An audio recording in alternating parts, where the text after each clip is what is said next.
Krishna recording studio संपूर्ण नगर।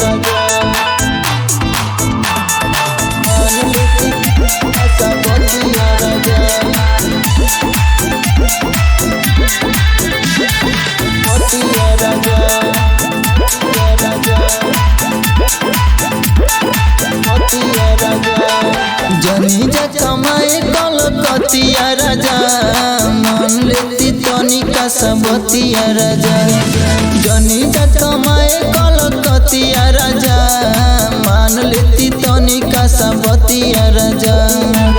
काम रौर जाली जिद करी खाली अब सुधारी अदतिया राजा। जनी जा कमाए कलकतिया राजा मान लेती तनिका सबतिया राजा।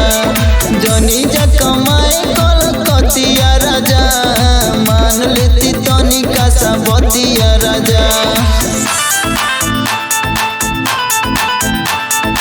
म्यूजिक बाय कृष्णा राव। मान लेती तनिका सबतिया राजा।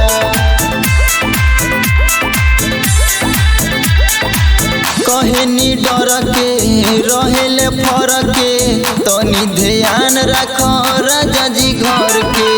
तनी ध्यान रख राजा जी घर के। छोड़ी माना मानी कइल खर्चा फुटानी कइल भले बेचे के पड़ी गहना जमन बधइल। रात भर रोब कहवा जो अब सुधारी अदतिया राजा। जनी जा कमाए कलकतिया राजा मान लेती तनिका सबतिया राजा। जनी जा कमाए कलकतिया राजा मान लेती तनिका सबतिया राजा।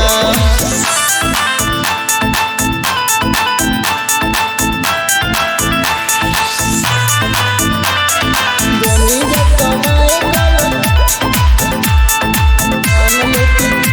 सबतिया राजा। सुनाए आके गइल जल्दी कौन बा रहल कमैले तू धइल जवान बा। रहल कमैले तू धइल जवान बा। जइब सनहिया के उलझन में डाल के कैसे के रखिए राजा हमके संभाल के।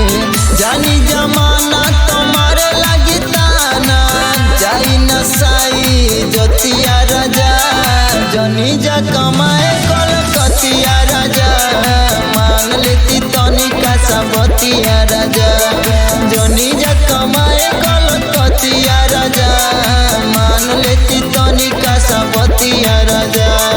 कृष्णा रिकॉर्डिंग स्टूडियो संपूर्ण नगर।